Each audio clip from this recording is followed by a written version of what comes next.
you need to have balls, to do this, or you need to feel very confident about it. And for me, it's not come so easily, but once I play it to the crowd and I feel they love it, then okay, I got it. I will play it for the next half a year. A conversation with Magit Cacoon is coming up. But before we get started, I just want to do a really quick disclaimer. This interview was recorded at Box 54, the cocktail bar right next door to Culture Box, before Magit's set in Black Box. And it didn't quite go the way I planned. Mainly because, at some point, a guy burst in with an empty wheelchair, interrupting the interview. And at another point, my phone fucking rang during the interview. Super unprofessional by me, but luckily Magit is super nice and was very, very understanding of it's just me and Oliver doing this thing because we love it and we're not trained professionals or anything. So luckily she understood and was really nice about it and could see the humor in it, and I really appreciate her for understanding that. And I hope you will show some appreciation, because all of this is actually in the interview today. So yeah, you'll get to see it and hear it. In today's conversation, we spoke about how she got started DJing and how she got started in producing music. We also spoke about her philosophy behind producing music, how her studio setup looks. We spoke about writer's block, and we also spoke about her workflow and all of that. We spoke about the struggles that it can be of uprooting yourself and moving to another city to live there, as Magit has moved from Tel Aviv to Berlin and lived in Berlin for 10 years. We spoke about, what else did we speak about? We spoke about, how you become, how you go from being an upcoming artist in Tel Aviv to actually being associated and affiliated with Damian Lazarus and Crosstown Rebels. And then we got the funny story of how she managed to pull off a back-to-back with none other than Solomun himself. So this is the last show of 2019, and I just want to do a quick shout out and thank you to everybody who's been listening in on this show. And I really appreciate the positive and sometimes negative feedback we have gotten for this show. It has helped us grow, it has helped us know what we need to work on, and it has helped us realize that we are on the right path with this kind of content. We will be back sometime in late January, early February, and hopefully we will be more consistent with our output in the new year, as this is kind of a frustration for both me and Oliver that we haven't been able to put out consistent content.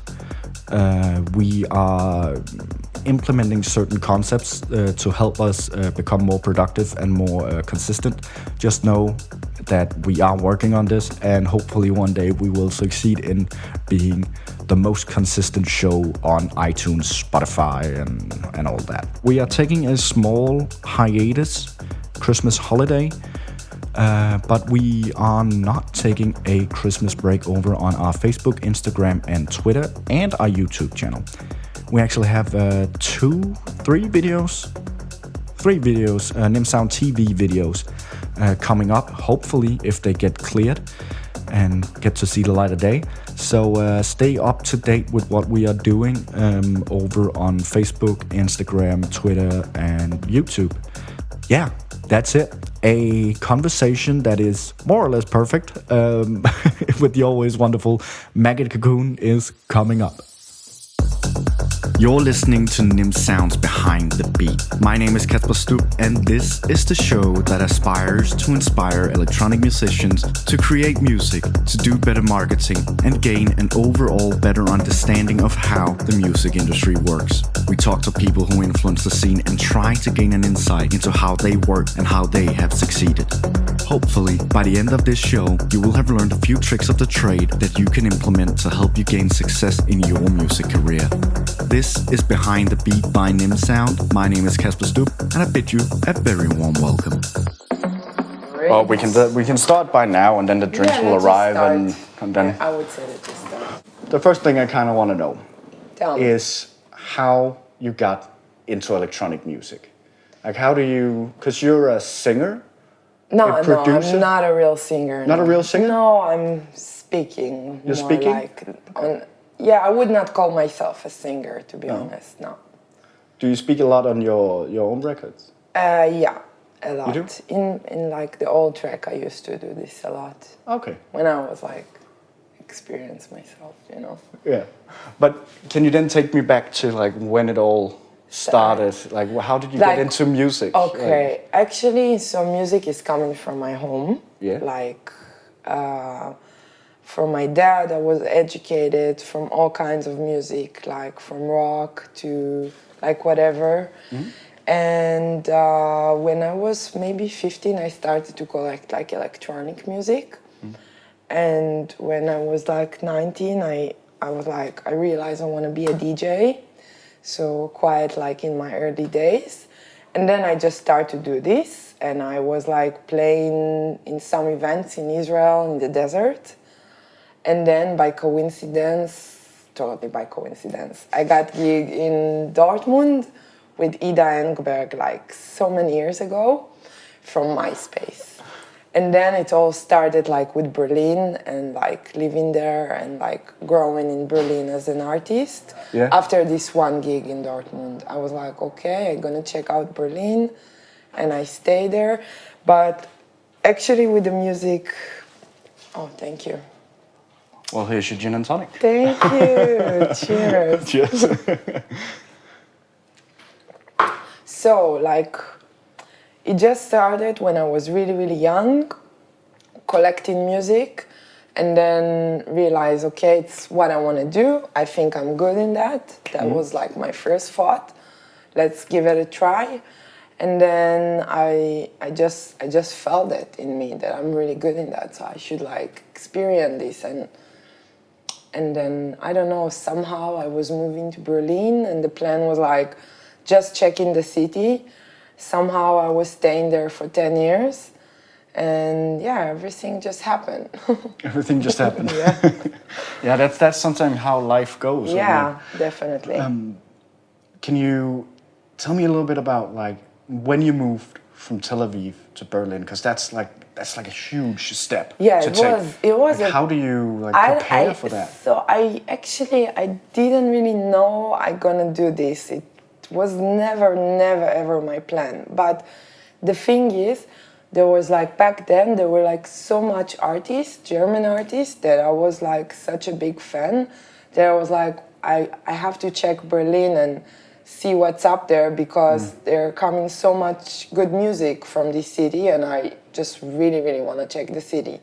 So what I did, I was there only for months, like checking out the clubs, go to Berghain, go to Bar 25, Watergate, everything I could do. Yeah. And then I was like, okay, I think this is my place to stay, because I was like, I was going out every night.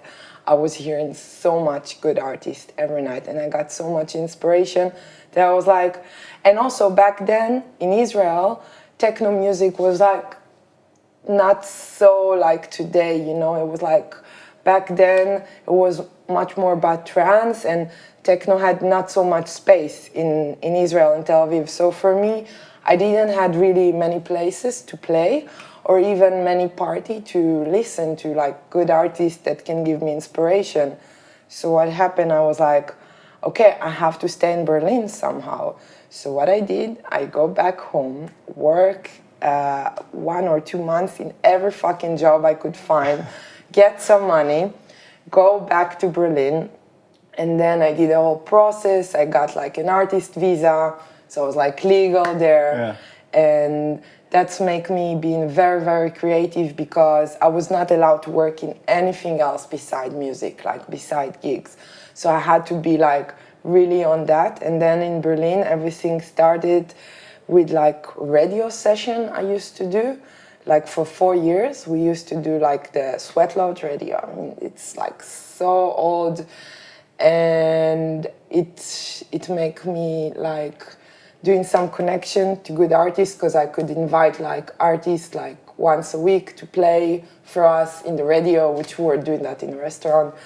And then, you know, starting to play in the city and like getting into production step by step.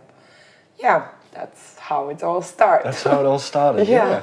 I mean, from when you picked up producing music, how long did it take from you, like, you know, beginning to like fiddle around and like how did you start producing music? So actually how I started to produce music, I started with friends. I was like doing collaborations with friends. I took some private lessons from like a DJ friend. And, you know, like in the first place, I was just working with like lots of people and like, you know, learning from this, learning from that. Like some people going to school and learning like a proper production. Well, I never did it. I was like, it took me a bit more time. But, you know, now I think I'm doing that for like almost 15 years. And of course, I'm still learning, you know, I'm like with production, it's like you always can learn like new thing. And I'm still like doing lots of collaborations with friends. It's always like bring me inspiration to work with other people, see how they work, and pick up like my own way. Yeah. So yeah, that's basically how it all started with the production. Just like working a lot with people, learning from them. That's it. That's it. All right. Well, I mean, 2 seconds. There's just some rustling in the background right now, just for the people actually listening in here. Yeah, all right, I think we're there.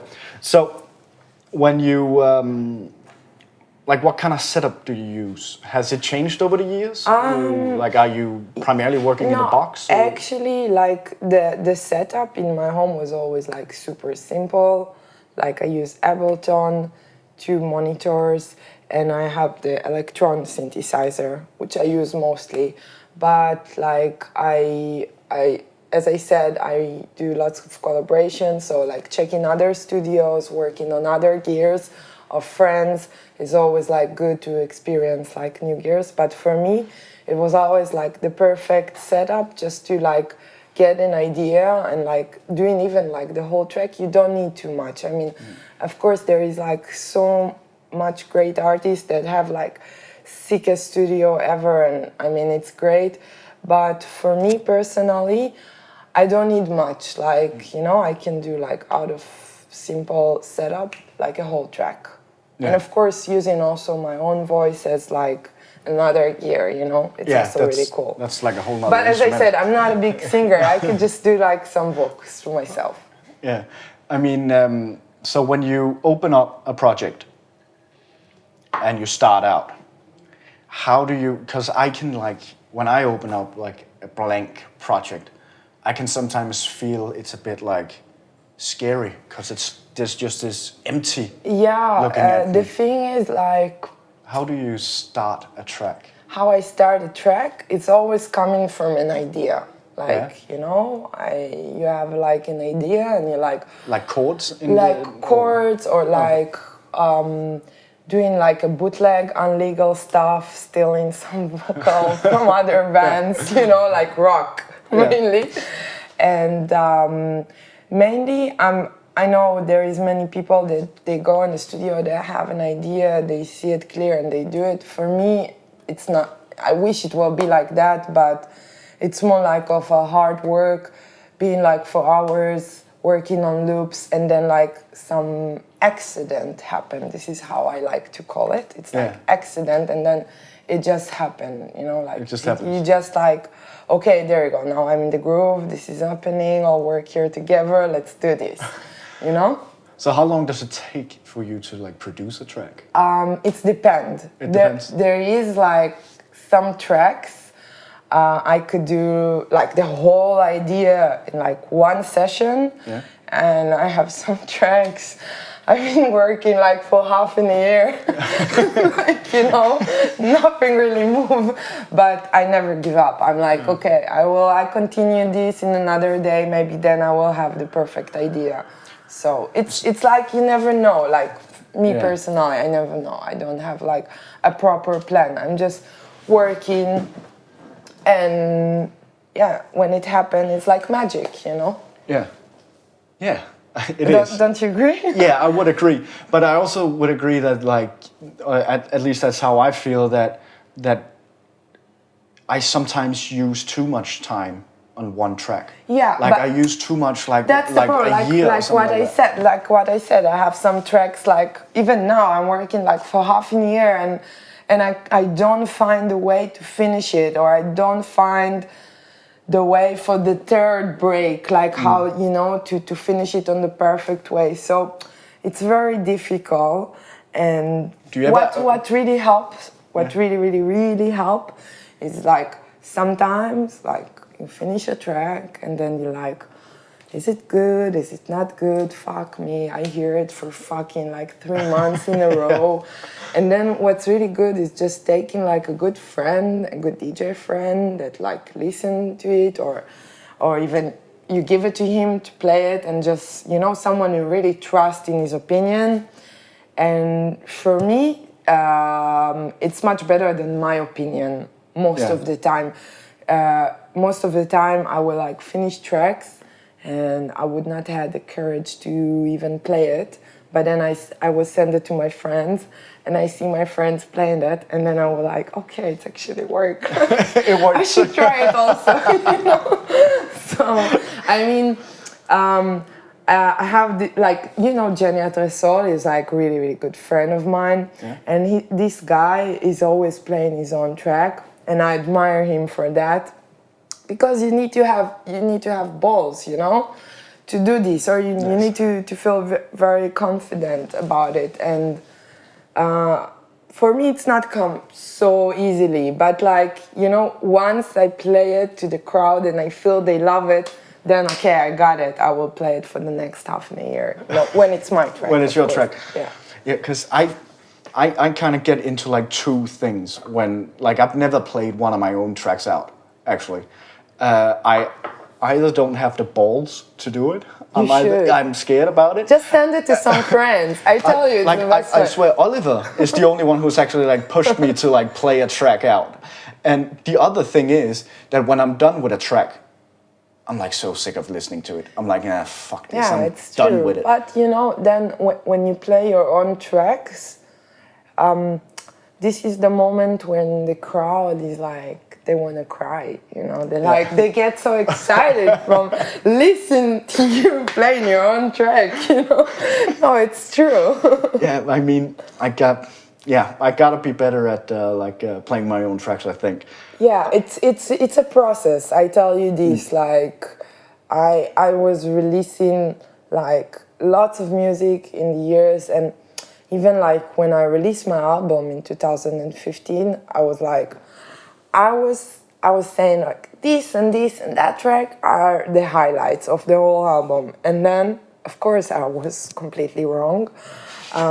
For example, Solomun was like playing one of the other track I wasn't thought like will be even so big.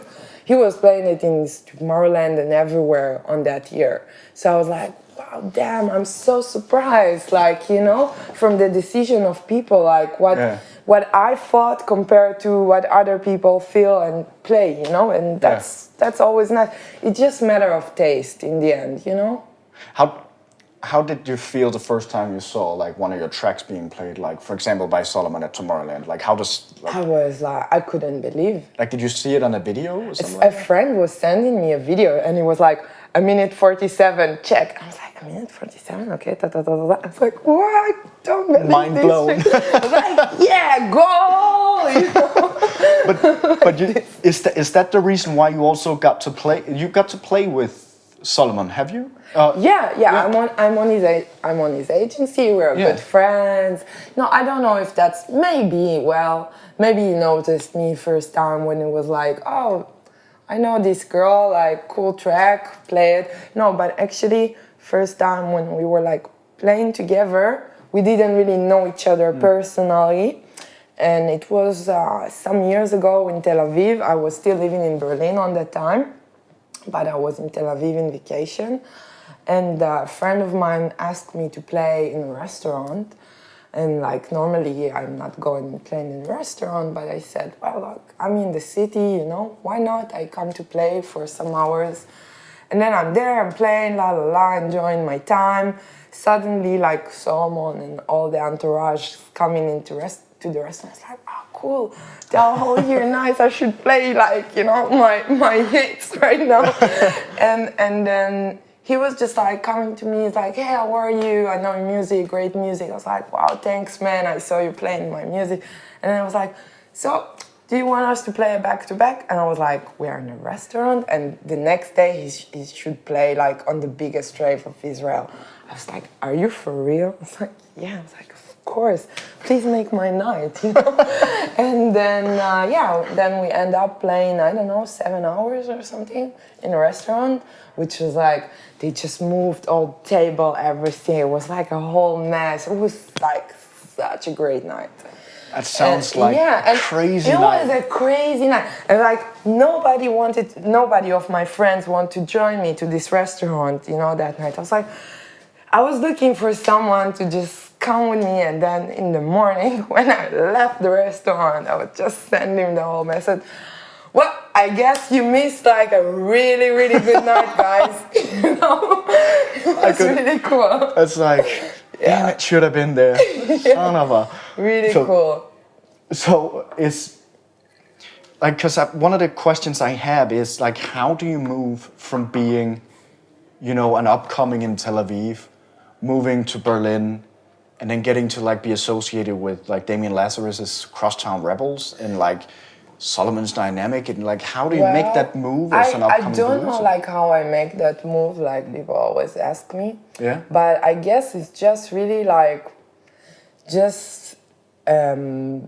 to all of these people, it's not like magic, of course. I was just sending them music, like all the years. Sometimes they didn't answer for years, Yeah. But I keep on sending, and then in one point, if the music is good, then the people they will want to know you, they will want to hear you playing.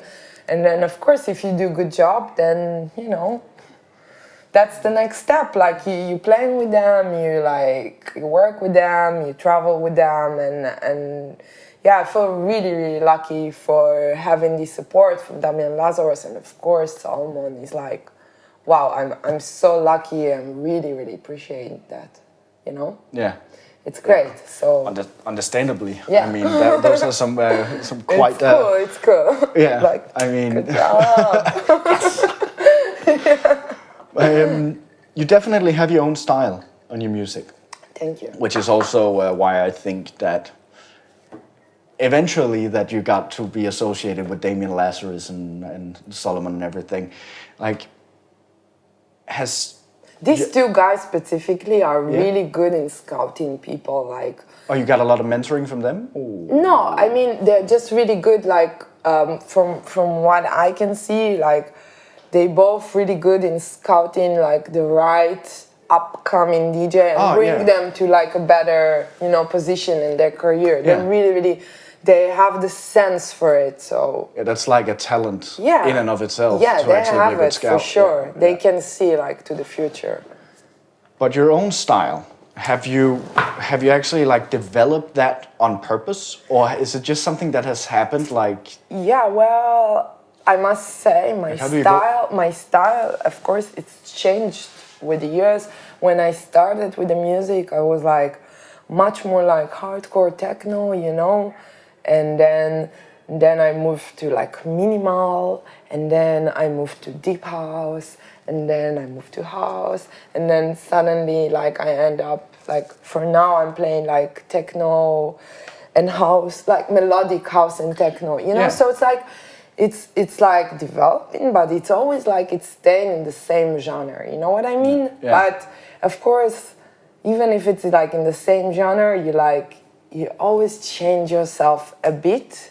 But I always feel like I had like my own way and my own style of what I loved. Yeah, of course. And yeah, with the years, you just like you are like, as I said also when I was young, that I was educated for so many kinds of music. It really helps to open your mind and like, you know, just feel the music. Yeah. No matter like what genre, if it's like now progressive, oh okay, it's progressive, so I don't play it. No, not like this. You know, you like first you give a listen and then But it's at the moment I would say melodic house and techno. It's like what I really really like. Yeah, I mean, and I've been listening a lot to your music and Dave preparing for this conversation, and it's not like you describe it as sort of melodic techno and melodic house-ish, but it's not like, you know, the whole Tale of Us kind of thing. No. It's very, it's not the classic kind of thing. You sort of have this atmospheric vibe to it. I really, really like it actually. Thank you. I'm happy to hear. Yeah. I actually have a question here in regards to writer's block. To what? Writer's block. Writer's like block. when you sit there in front of like the computer and nothing happens, or like you simply can't like figure out, like how do you break this? I just will like when it happened, and as I said, it just happened lately. I will like what I do.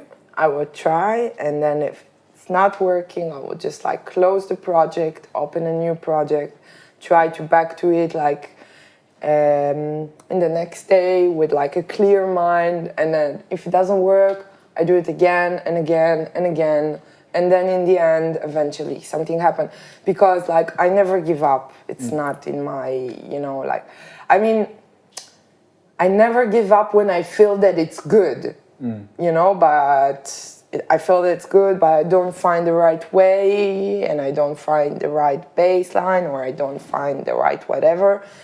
I would not give up, and I would give it another and another try. And from my experience, even I had track that was standing for like a whole year. And I almost will forget about them, and then I back to it, and I'll be like, okay, actually it's really, really good. Now I can finish it. Or even sometimes what's also really good, just like put it on the side, you know, for a month or something. And then you back to it when you didn't hear it for like a while with like new energy, and like your mind is like clean, and you don't have the pressure on yourself to, oh, I have to finish it now, because I think pressure is not good. No, that's true. Yeah. Yeah, so... Yeah, if you don't have a deadline, then it's all good. I kind of feel that when I get a writer's block, I get like super frustrated and annoyed. Yeah, and I just I just power through. I do like a 12-hour session or something like that with me just trying to work on the same bass line and trying to get an idea, and then eventually at the 12th hour, it happens. It happens. That's good. And I'm pissed throughout the 12 hours that it doesn't stick, and then at the 12th hour, all right, there it is, and then I shut off the project. Maybe I should try this as well. I mean, it works. Maybe I should try this as well. It's probably. I don't have enough patience for like. I will be just too pissed, you know, in one moment. Oh, I'm pissed throughout those 12 hours, but yeah. So, when do you know that your tracks are finished? Do you have any? Ah, that's super unprofessional by me. My phone is ringing. This is quite the interview. Hello, with like. No problem. I'm sorry. All good. No, but do you have any like habits that you follow? Any routines that you know that when these criteria have like a checklist or something like that? Like boom, now the track is finished. Just feeling it. Just feeling it. You know that it's like perfect. That it's full. That it's work. And then, as I said, like the best check will be just like give it to some of your close friends and just like listen, you know, to what other people saying. Yeah. I mean, of course, always listen to yourself, you know, the best, but, you know, just get a bit of advice. Yeah. It's always good for me personally. All right. So we're almost running out of time. You have to go Playing. go to play, and but I just it's kind of a tradition here on the show to ask 3 quick questions to the to the interviewee, and you're gonna have to try to answer them like as quick as you can. Got it. Yeah. Hopefully I get the question quick. Yeah. Let's do this. All right. So, what is your favorite piece of gear or plugin at the moment? Electron Analog 4. It's like I Electron mentioned Analog 4. it before. Yeah. Like you can just find everything out there. All right. That's duly noted. Thank you. Welcome. All right. What did you wish you knew back when you first got started in the music industry? Oh, wow, that's a hard question. Yeah, it's a hard one. What I wish I would know. Yeah. I don't know. This is always like a tough one for people to. I wish I would know that the end will be like not the end. That I wish I would know that it's gonna be so good in the middle of my career, because sometimes you're frustrated and sad and blah, blah, blah. So if I would know that everything will be good in a few years, maybe I will be much more happy. I don't know. I kind of like that advice, like being persistent and believing that. Yeah. Yeah. I mean, most of the time I was, but you know, like every person, you like, it happened. I think You it's only break. natural to have doubts Yeah, and exactly. like, feel that. Yeah, totally. And the final one is kind of in the same area. What is the best piece of advice you have ever been given? And this doesn't have to be music related. Just like have courage and being kind. That's like a good advice I got. And it's not always easy, but you know, it's really, really good. I believe in being like a good person in this world, Yeah. of course. Yeah, of course. And having a courage, like, doesn't have a fear. Like, actually I got this last weekend. I got this in Bogota from someone. It says And it's audace, it's and a bracelet? audace in Spanish, it's mean fearless. Fearless. And like- you got that last I last got week? it last weekend from like a fan. It was really sweet. I think really that's- like the meaning of it. I think Cool. that's very good. Be fearless, Yeah. have courage, and be nice. Yeah. Yeah. Just like simple. Can you let people know where they can hook up with you online? Like, where can they find you? They can find me everywhere. Everywhere. They can find me Instagram, SoundCloud, Facebook, Resident Advisor, Twitter? Twitter, of course. Yeah. Everywhere, basically. All right. I mean, we're of course going to link to everything. But yeah. I think that's it. Cool. Thank you so much for taking the time. Thank you. Thank I had you. a lovely conversation with you. That was a really fun, more or less perfect conversation with Magit Cacoon. I really enjoyed it, despite all the mishaps. I truly admire Magit for her work ethic. She seems like the person that when she puts her mind to something, she does it, and that's kind of admirable, I think. And another thing I really find admirable is her personality. She's super fun being around, very outgoing and very talkative. So if you ever get the chance to go say hi to Magit, go say hi. She'll probably be nice to you. That's it for 2019. Wow, that went fast. I just want to once again thank you for listening in. It is truly appreciated. And once again, I just want to plug you to go subscribe on YouTube, iTunes, Spotify, and whichever platform you're listening to this on, and go like us on Twitter, Facebook, and Instagram, and all that. Yeah, that's it. My name is Kasper, and don't forget to keep at it and stay passionate, and have a Merry Christmas, Happy Hanukkah, and a wonderful New Year. Thank you for listening in. I will see you when I see you. Bye.